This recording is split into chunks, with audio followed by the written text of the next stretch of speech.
तक मेरे नशा? भाई को मर्डर कर दिया, मेरे भाई का 4 गोली मार दी।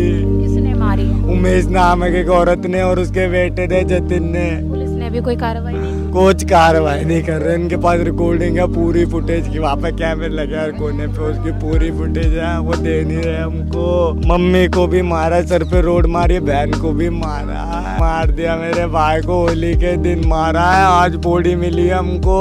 मेरे भाई के ऊपर डोरे डालती थी, मेरे भाई ने मना कर दिया। उस औरत ने मार दिया मेरे भाई को, गोली मारी है, 4 गोली मार दी। मैं गाड़ी चलाने गया था, मेरे को पीरागढ़ी पे तक क्या पापा भाई को गोली मार दी, छाती पे पैर रख रखा मेरे बच्चे के कि ये बच गया तो अपने बच्चे।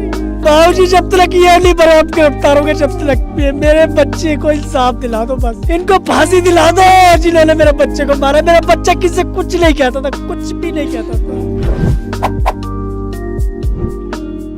नमस्कार, मैं पूनम और आप देख रहे हैं जेल को दिल्ली। लगातार मंगोलपुरी, नागलोई, सुल्तानपुरी में क्राइम रेट बढ़ता जा रहा है, जहां दिल्ली पुलिस कहे सोया हुआ है। लगातार सेटलमेंट के आरोप लगते हैं और आज एक ऐसा ही मामला है जहां दिल्ली में सब लोग 2 दिन पहले होली का त्यौहार मनाते हैं। वही एक मंगोलपुरी के एक इलाके में खून की होली खेली जाती है, ताबड़तोड़ गोलियों की बरसात की जाती है एक लड़के के ऊपर जिसकी उम्र 26 वर्ष बताई जा रही है और अब वो हमारे बीच नहीं रहा है। उसके परिवार पर बार बार डंडों से वार किए जाते हैं। आइए जुड़ते हैं उस परिवार से, क्या कुछ मामला था, जुड़कर जानते हैं उस परिवार से। मेरे भाई को मर्डर कर दिया, मेरे भाई का 4 गोली मार दी। किसने मारी है? उमेश नाम है एक औरत ने और उसके बेटे ने जतिन ने। पुलिस ने भी कोई कार्रवाई नहीं की? कुछ कार्रवाई नहीं कर रहे। इनके पास रिकॉर्डिंग है पूरी फुटेज की, वहाँ पे कैमरे लगे हर कोने पे, उसकी पूरी फुटेज है, वो दे नहीं रहे हमको। अच्छा दर्दनाक मम्मी तरीके। को भी मारा है? मम्मी को भी मारा, सर पे रोड मारी, बहन को भी मारा। कहाँ है अभी बहन माँ? मम्मी बहन घर पे है, मंगोलपुरी आप लोग में रहते हैं हम। क्या मामला हुआ था कि इतनी बात बढ़ जाती है? पड़ोसों की आपसी रंजिश की वजह से मार दिया। मेरे भाई को होली के दिन मारा है, आज बॉडी मिली है हमको, आज मिली है, आज मिली है। किस बात पे अक्सर झगड़ा हुआ करता, क्या कारण बता? कोई कारण नहीं था मेरे भाई का। मेरा भाई पड़ोसी बार बार आगे सामने बैठ जाते थे। वो बोलता था उधर की तरह बैठा करो, मैं हमारा कोने घर है।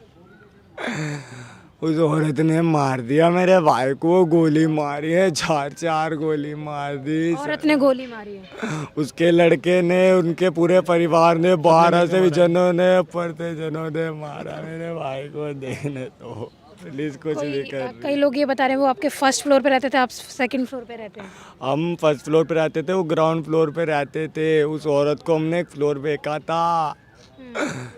मेरे भाई के ऊपर डोरे डालती थी, मेरे भाई ने मना कर दिया। मेरे भाई से बोलती थी शादी कर ले, मेरे भाई ने मना। वो औरत 40-45 साल की औरत है, उसका बच्चा है 20-22 साल का लड़का, उसकी लड़की 20-22 साल की, उसका छोटा वाला लड़का 14-15 साल का है। 3 बच्चों की माँ है? 3 बच्चों की माँ। उसका पति फौज में है, वो घर नहीं आता, वो घर नहीं आता उसका पति। उससे बोलती मेरे भाई से शादी कर ले, मैं तेरे अलग कर ले दूंगी, उनने मना कर दिया। वो कह रहा भाई की उम्र कितनी थी? 26 साल ऊपर थी 26 साल थी। मेरे भाई की शादी भी नहीं हुई थी मेरे भाई। मेरे भाई ने मना करा तो उन्हें मार दिया जान से। तो ये बच्चे ही थे सब, इनके साथ मतलब क्या कहते हैं प्रहार किया है, मतलब इनको छोटी छोटी बातों पर मतलब झगड़ा करते थे वो। कौन झगड़ा करने वाला कौन है? आप खड़े हो, मैं खड़ा हूँ। इनके क्या कहते हैं एक फ्लोर भेज दिया था, ग्राउंड फ्लोर नीचे वाला, अच्छा उमेश नाम की एक लेडीज़ को। अच्छा। तो वो ही मतलब छोटी छोटी बातों पे पानी की टंकी वंकी फैलना, उस बात पे मतलब वो झगड़े करते थे। अब इन्होंने कोई रंजिश मतलब निकाली है, होली वाले दिन इनको नीचे बुलाया है, मतलब पानी मतलब चला रहे थे डायरेक्टली। तो ये नीचे आए हैं, नीचे आने के बाद इनके साथ मतलब गोली वोली मार दी इनकी। मारने वाले उस समय कितने लोग थे, कोई जानकारी इस बारे में सर आपके? ये 8 से 10 लोग थे मैम। 8 से कितने लोगों की गिरफ्तारी हुई है? ये 3 लोगों की हुई है और गिरफ्तारी किया, वो जाके हाजिर हो गए थाने में, खुद जाके सरेंडर कर खुद दिया? सरेंडर हो गए। क्या कारण लगता है इस तरीके की कोई साजिश है कि 3 लोगों ने जाके सरेंडर कर दिया? मारने वाले 10 से 11 लोग थे।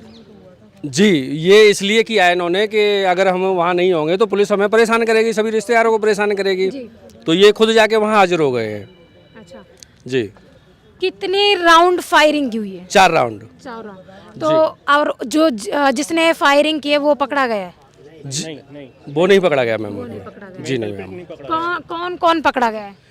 एक तो उमेश मैडम हैं और एक उनके भतीजे हैं, उनको मैं नहीं पहचानता हूँ, लेकिन 3 लोग पते हैं। एक उनका लड़का है।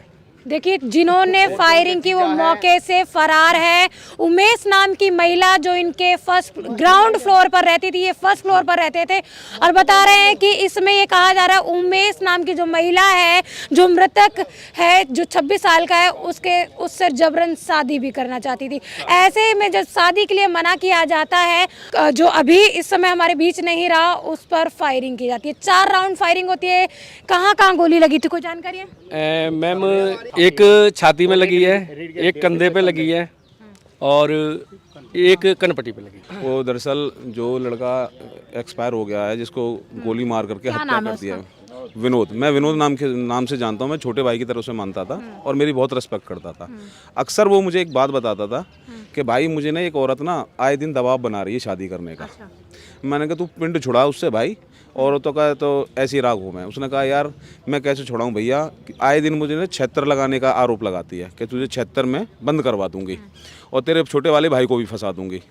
मैंने बोला तू कुछ दिन के लिए कहीं बाहर चला जा, महीना 2 महीने 3 महीने के लिए, और उसकी रिकॉर्डिंग रख। भाई जितना हम जानते हैं उतना ही बोल सकते हैं।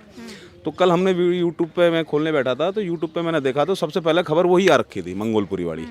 तो एक संग मतलब झटका सा लगा मुझे, तो मैंने कहा ये क्या हो गया। तो जब जानकारी मिल रही है तो एक तो वो ना उनके मकान पे कब्जा करने के फिराक में थी, कब्जा करने के लिए। दूसरे दिन आए दिन उसकी मम्मी को भी धमकी देती थी, बहन को भी देती थी, और ये 2 नंबर का काम करती थी। किस तरीके का 2 नंबर का काम? जैसे ड्रग्स बेचना। देखो मैंने देखा नहीं है, लेकिन कहते हैं बिना चिंगारी के धुआं नहीं उठता, ठीक है। तो वो चरस बेचती थी, गांजा भी बेचती थी, ड्रग्स भी बेचती थी, और कुछ वैसे भी धंधे करती थी। उसके पास ऐसी लड़कियां भी है दिल्ली के अंदर। वो खुद कहता, विनोद ने मुझे ये बात स्पेशली भी बताई थी कि उसके पास एक ऐसा गिरोह है लड़कियों का कि झूठ बोल करके 76 लगवाने का। उनके साथ मिल करके 10-10, 20-20 लाख रुपए इकट्ठे करती है वो। और ये आए दिन ऐसे केस बनते हैं। वो इस बात से डरा हुआ था, कह रहा भाई या तो मेरी मम्मी पापा इज्जत वाले हैं, या तो मैं आत्महत्या कर लूँगा या कहीं चला जाऊँगा। मैंने कहा एक काम कर भाई, कोई छोटा मोटा काम धंधा कर ले तू। ये हथियार कहाँ से आए? हथियार देखिए, मैं तो था नहीं उस टाइम पे। जो 2 नंबर का काम करता है, देखिए कोई भी घर का प्रधान होता है, उसको पता रहती है मेरे घर में सदस्य कितने हैं और क्या क्या कार्य कर रहे हैं। जो मंगोलपुरी क्षेत्र में जो यहाँ की DCP या ACP आते हैं, जब प्रशासन ही ढीला है, स्ट्रिक्टनेस नहीं है, शासन की ढील है, ऐसे कैसे हथियार आ जाएगा? कौन सा थाना पड़ता सर ये? मंगोलपुरी थाना लगता है, ठीक है जी। जब प्रशासन के डंडे में जान होगी ना, तो किसी की हिम्मत नहीं कोई क्राइम कर दे। आप उत्तर प्रदेश में जाकर करके देखिए ना एक बार, आपको पता चल जाएगा क्राइम कैसे होता है। 100 बार सोचता है क्रिमिनल कि मैं करूं या ना करूं। वो तो बेधड़क घर में घुसे हैं, एक पीछे से जो हमें सुन रहे हैं, पीछे से उसको डंडा मारा है, वो गैर होश हो गया है, ठीक है जी। वो गैर होश गया, तो सुनिए, वो गैर होश हुआ, सीढ़ियों पे नीचे गिरा है। गिरने के बाद भी उसमें लात घुसे मारे। कम से कम 12 आदमी थे और गोली चलाने वाले 3 आदमी हैं जो फरार हैं। दरअसल क्या है, उनके तीनों आदमियों के पास में हथियार थे, और जो फुटेज है वो पुलिस प्रशासन के पास ही है, वो पूरी फुटेज है, ठीक है जी। आप लोगों के पास नहीं, कोई एविडेंस परिवार के पास नहीं है। सबसे पहले पुलिस प्रशासन ने एक कार्य अच्छा करा, उन्होंने अपनी तरफ से, वो आगे जमा करें या ना करें, लेकिन उन्होंने वहाँ की हार्ड डिस्क निकाल रही है और वहाँ की जो CD थी वो निकाल ली है, ठीक है जी। आपको नहीं लगता क्या कि सबूत के साथ छेड़छाड़ हो सकती है? देखिए, ये तो न्याय पुलिस प्रशासन पे, तो प्रशासन भी जानता है कि पुलिस पे से विश्वास लोगों का उठ गया है, ठीक है ना। क्यों उठ गया है? क्राइम होता है, पुलिस पैसे खा लेती है। हर पुलिस वाला गलत नहीं होता, ये मैं कहता हूँ। कुछ पुलिस वाले ईमानदार भी हैं जो काम करते हैं, तो लेकिन बेईमान पुलिस वाले उसे करने नहीं देते। अब जो SHO साहब से हमने बात की, उन्होंने हमें आश्वासन दिलाया है कि मैं CCTV फुटेज उन्होंने दिखाई उस दौरान की? हमने अभी थाने में गए थे, हमने थाने में जाके पूरी CCTV देखी है, जिसमें कि 10-12 आदमी है, 3 व्यक्ति अलग अलग हाथों में हथियार हैं उनके, और वो गोली चला रहे हैं। वो फुटेज की रिकॉर्डिंग करनी चाहिए थी सर, आपको ऐसा? मैं बताता हूँ, अगर हम सुनिए, वो फुटेज की रिकॉर्डिंग अगर हम करते हैं और वो हम कोर्ट में पेश भी करते हैं, भारत का कानून ये हमें संविधान इजाज़त ही नहीं देता कि हम कोर्ट में पेश करते हैं। आपका लॉयर करता है ना? लॉयर को भी इजाज़त नहीं है, संविधान पढ़ी है, वो एक्सेप्ट ही नहीं करेंगे क्योंकि उन्होंने सीडी जो है ना एफएसएल के लिए भेज दी है। वो तो एफएसएल के लिए अगर हम उसको लीक कर दे तो हमें इस बात से डराया जा रहा है कि आपने अगर वो लीक कर दी तो आपको भी जेल हो जाएगी। ठीक है, ऐसे बोला, ये बोला है कि आपको भी जेल हो जाएगी। हम किसने कहा है ऐसे? थाने के अंदर ये ऐसा उन्होंने बोला कि हम आपको नहीं दे सकते, दिखा सकते हैं। जबकि सारे मामलों की सीसीटीवी फुटेज सोशल मीडिया पर वायरल होता है और उसके बाद ही देखा जाए प्रशासन दबाव में आता है और उसके बाद न्याय होता है। उनके पास सब कुछ है जी, उन्होंने दिखाया, सिस्टम है उनका पूरा। आप पहले कोर्ट में जाइए, कोर्ट में आप एप्लीकेशन दोगे तो कोर्ट प्रशासन को बोलेगा तब ये वहाँ पे जमा कराएंगे। हम इतना कर सकते हैं कि एक एप्लीकेशन दे दें थाने में भी और कोर्ट में भी कि जो सीसीटीवी की फुटेज है उससे छेड़छाड़ ना की जाए। अब फ़ायदा ये हो गया कि अब जो नए एसएचओ साहब आए उन्होंने बहुत कोऑपरेट किया। उन्होंने हमें एसएचओ साहब का वीरेंद्र कुमार अभी 3-4 दिन पहले ही आए, अभी नहीं आए, नहीं आए, बहुत उन्होंने हमें विश्वास दिया है। हमने उनसे परिवार की सुरक्षा की मांग भी की है तो उन्होंने कहा था ठीक है हम 1-2 कांस्टेबल पूरे टाइम तक, जब तक कि अभी ये मामला हाँ जब तक सॉल्व नहीं हो जाता या जब तक थोड़ी पीस ना हो जाए उस एरिया में, वो कहते हैं हम 2 कांस्टेबल वहाँ पे पूरे टाइम के लिए रखेंगे। हमारा अभी काम क्या रहता है, कल जाके हम कोर्ट में एप्लीकेशन देंगे, एक एप्लीकेशन हम थाने में एसएचओ और डीसीपी को भी देंगे अपने जान और माल की रक्षा के लिए। और जो इनके पास अभी एविडेंस हैं जितने भी पुलिस के पास हैं उन सब के साथ छेड़छाड़ ना की जाए, टेम्पर ना किया जाए, वो हम कोर्ट से रिक्वेस्ट करेंगे सो दैट कि कोर्ट थाने को इंस्ट्रक्शन दे और थाने वाले जो भी इनकी कार्रवाई है वो थोड़ा सा जल्दी करें। और थोड़ा सा परिवार की तरफ से हमें ज़्यादा चिंता है कि जैसा सुनने में आ रहा है कि वो लड़का क्या करता था जो मृतक है विनोद, वो क्या करता? ये वैसे तो केबल का काम था इसका, डिश टीवी वगैरह लगाता था और जब वो काम नहीं चलता तो उसने एक दुकान भी खोली थी, अब जिम भी करता था। जिम करता था, मेन काम तो जिम का था उसका। भी 4-5 महीने पहले मिस्टर दिल्ली का कंपटीशन हुआ था, उसमें वो नंबर 2 आया था, 2nd नंबर पे था वो। 3-4 कि होनहार लड़का आवाज भाई साहब, यारों का यार, मतलब जिसे कहते हैं ना 2 PM फ्रेंड, रात को 2 बजे आप फ़ोन करो वो आपके पास पहुंच जाएगा, पूछेगा नहीं क्या बात है। ऐसा जिगरी एकदम जिगर। ये जितने खड़े ना यहाँ मेरे ख्याल से रिश्तेदार 1-2 होंगे, सारे फ्रेंड्स हैं। मैं गाड़ी चलाने गया था, मेरे को पीरागढ़ी पे तक क्या पापा भाई को गोली मार दी, भाई को इसने कुत्ती ने गोली मार दी, कुत्ती ने गोली मार दी भाई को। मैं तुरंत सवारी उतार दी, मैं कि भाजी यहाँ से उतर जाओ, मेरे को पकड़ जाओ।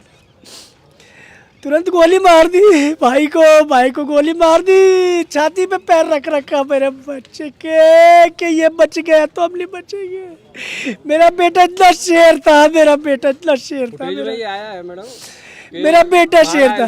जैसे नीचे गिरा दिया तो छाती पे पैर रखना फुटेज में है, सब चीज है, सब चीज है मैडम, बहुत सब चीज है। आप फुटेज देखोगे ना आपका दिल हिल जाएगा। प्रशासन पर भरोसा है कि आपको न्याय मिलेगा? बाबूजी जब तक ये नहीं बना आप गिरफ्तार होगे, जब तक मेरे बच्चे को इंसाफ दिला दो, बस इनको फांसी दिला दो जिन्होंने मेरे बच्चे को मारा। मेरा बच्चा किसी से कुछ नहीं कहता था, कुछ भी नहीं कहता था, सीधा आता था सीधा जाता था।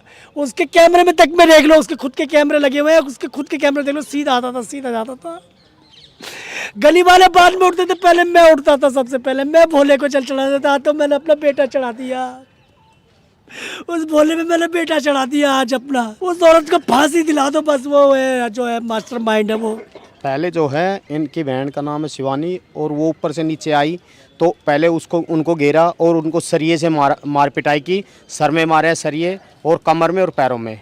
उसके बाद उसकी मम्मी को खींच के वो बचाने के लिए आए तो उसकी मम्मी को इसी तरह उसके सर में सरिया मारा और फिर नीचे गिर के बहुत बुरी तरह मारा उनको। और फिर विनोद को ऊपर से खींच के लाए हैं वो, और नीचे ला के उनको पहले उसने छुड़ाव कराया, फिर उसके बाद उसको मारा है, पीछे से डंडा सर में मारा एक, फिर उसके बाद कट्टे गोलियों से और सरियों से मारा। जिस टाइम पे वो नीचे गिर गया तो गोली लगने के बावजूद भी उसके सर पे मुंह के ऊपर सिल्ली मारी है, और सिल्ली मारने के बाद उसके ऊपर खड़े हुए हैं, जो अभी तक की वीडियो मैंने देखा है उनकी फुटेज। जो इतनी घिनौनी तरीके से वारदातें, कोई दरिंदगी, मतलब 7 बंदे मैंने टोटल गिने हैं वीडियो के अंदर, जो 7 बंदे थे उनके मारने वाले, और जो पीछे से उसको पकड़ रखा था वे 6 बंदे अलग से आए हुए थे उनके। जब उनके साथ इतना बुरा हाल किया है 3 बंदों के साथ मिलके, तो वो बाद में तो इनको भी नहीं छोड़ेंगे। फिर यही तो है एक घर को देखने वाले, क्या किया जाएगा? ना कोई पुलिस सिक्योरिटी, और ऐसी जगह पे जहाँ मर्डर हो जाए और जिसके की गोली 4-4 गोली जिस जगह चल जाए, ACP भी आता है, DCP भी आता है, SHO आता है, हेड कांस्टेबल कोई नहीं आया था उस टाइम पे, बुलाने के बावजूद भी कोई नहीं आया था। पूरी घटना हो जाती है, कितनी देर बाद पुलिस आती सुबह से घटना हुई है, ये करीबन 8:30 बजे ये कांड हुआ था और ये 11-12 के लपेट में आए थे 11। सारी फुटेज में है, सारी टोटल उसकी फुटेज में है सारी। और जिस टाइम पे गोली लगी पुलिस वाले भी नजदीकी खड़े किए थे, वहीं पे सामने ही खड़े थे, पर आए नहीं। आए नहीं, वो बचाने के लिए भी नहीं आए। क्लियर है, उसके कैमरे में क्लियर है, क्लियर। जिसे कहते कोई दूर का कैमरा, उसका नजदीक का कैमरा उसी का कैमरा है, उसी का, उस कुत्ती का कैमरा ये, उस कैमरे लगा रखे हैं। वो अंदर से बैठी बैठी देखती रहती कि कौन निकल रहा है और कौन घुस रहा है, मैं कब वार करूंगी। दोनों साइड से ओपन है उसका दरवाजा, पीछे के दरवाजे से आए निकले कट्टे, वीडियो में साफ है। देखिए किस तरीके से मंगोलपुरी में इतना बड़ा हादसा होता है, जो 4 राउंड फायरिंग होती है और 4 हथियार भी बताए जा रहे हैं, उनमें से एक ही हथियार दिल्ली पुलिस के हाथ लगता है। पूरे मामले की सीसीटीवी फुटेज भी है, पर परिवार के पास कोई सबूत नहीं है। सारी सबूत जो है दिल्ली पुलिस के पास है। परिवार को ये भी डर है, हो सकता है सबूत के साथ छेड़छाड़ हो। परिवार को न्याय मिलेगा या नहीं मिलेगा, ये उम्मीद लगाए बैठे हैं कि परिवार को न्याय मिल जाए। उनका जो बेटा अब उनके बीच नहीं रहा है, कम से कम उसको न्याय मिल जाए और उस अपराधी महिला जिसका नाम उमेश बताया जा रहा है, जो इनके फर्स्ट फ्लोर पर रहती थी, सेक्स रैकेट चलाती थी और भी गंभीर आरोप लग रहे हैं कि ड्रग्स की तस्करी भी करती थी। लंबे समय से इन चीज़ों के बारे में इन परिवार को जानकारी थी और कहीं ना कहीं जो व्यक्ति था मृतक विनोद, इस चीज़ के बारे में इसका विरोध करता था और ऐसे में रंजिश जो है बढ़ जाती है। लगातार दिल्ली के अंदर इस तरीके के मामले बढ़ते हैं और दिल्ली पुलिस जो है सोई हुई नजर आती है। कोई प्रशासन कहे, प्रशासन के नाम पर जो लगातार इस तरीके की चीज़ें हो रही हैं और लगातार दिल्ली के अंदर मंगोलपुरी, सुल्तानपुरी जैसे एरिया में क्राइम रेट क्यों बढ़ रहा है, क्या कारण है? लगातार इस एरिया में क्राइम जो बढ़े जा रहा है, पर इस पर दिल्ली पुलिस लगाम लगाने में नाकाम साबित हो रही है। इस वीडियो के बारे में आपकी क्या राय है? दिल्ली पुलिस कितनी अपने काम में कार्रवाई करती नजर आती है, कितनी सफल है? हमें कमेंट सेक्शन में ज़रूर बताइए। इसके साथ ही देखते रहे जल को दिल्ली में, कैमरामैन नरेश के साथ पूनम।